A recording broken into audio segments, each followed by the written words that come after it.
On the last day of 3rd grade, my babysitter introduced my little brother and me to Monopoly. It was the kind of Florida summer afternoon where playing outside felt like playing in an oven. So she figured a board game would keep us entertained. The premise seemed clear: buy properties, collect rent, bankrupt opponents. But whenever I trusted my instincts, I lost. Now, I realize Monopoly isn't just a game of luck or instinct. It's a master class on why data beats impulse, on the board and in life. Monopoly relies on unintuitive strategies. The priciest properties aren't always best. Dice rolls are actually predictable, and upgrading to hotels can hurt your position. These insights reveal a deeper truth.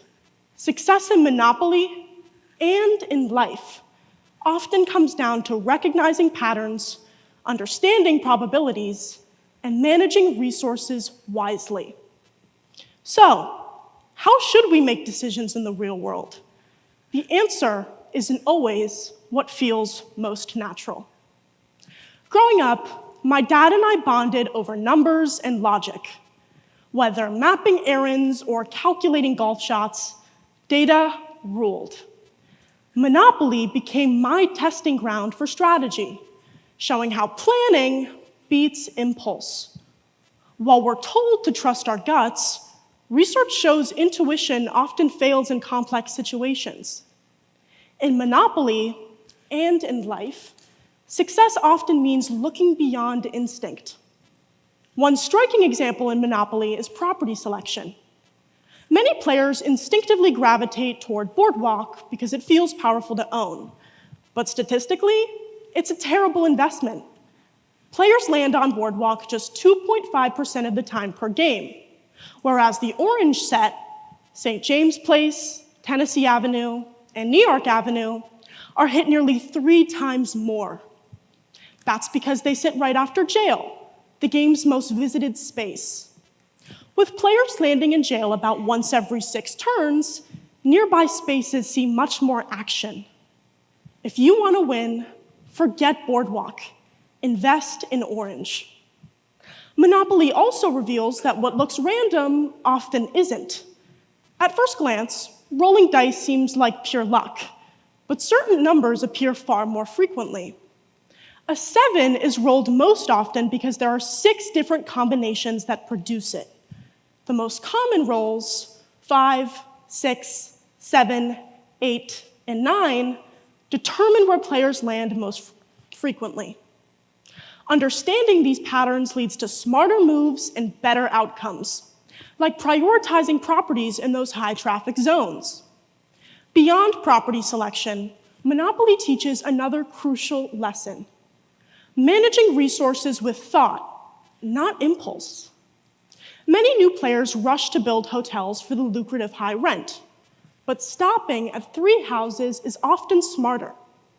Since the game has only 32 houses, holding them creates a shortage that blocks opponents from building.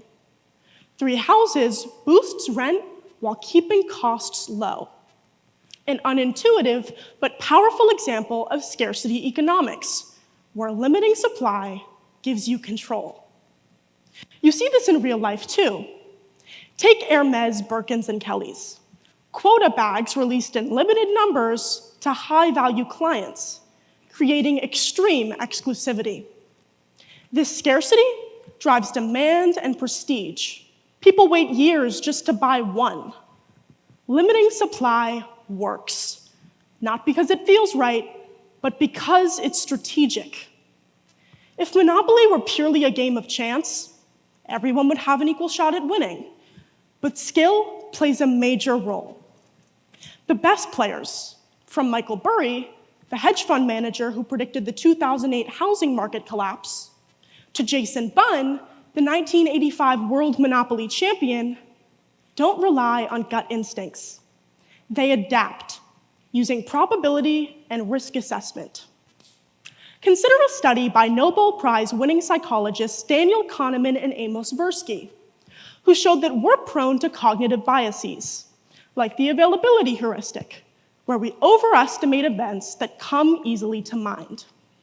In their study, participants were asked, which is more common, words that start with the letter K or words where K is the third letter? Most guessed the first because words like kangaroo and kite are easier to recall. But in reality, more words have K as the third letter, such as ask, like, and make. The same logic applies to Monopoly. Players remember the sting of paying $2,000 on Boardwalk and assume it's the most powerful property. But its low landing rate makes it far less effective than the cheaper, more frequently hit orange and red sets. The takeaway? What feels impactful isn't always strategic. So, if reasoning is so powerful, why don't we use it more often? Philosopher David Hume argued, reason is, and ought to be, the slave of passions. His point was that emotion drives action, and logic follows. In Monopoly, players feel the excitement of Boardwalk's high rent, the fear of missing out, and the rush of spending money. Emotions dictate logic.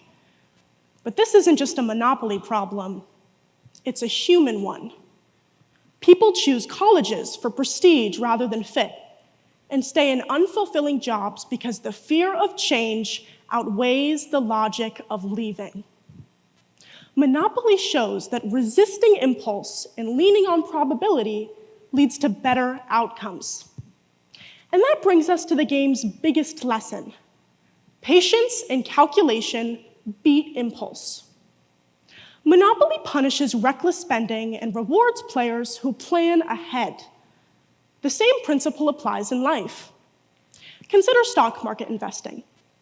Many inexperienced investors pour money into hyped-up stocks without evaluating long-term potential.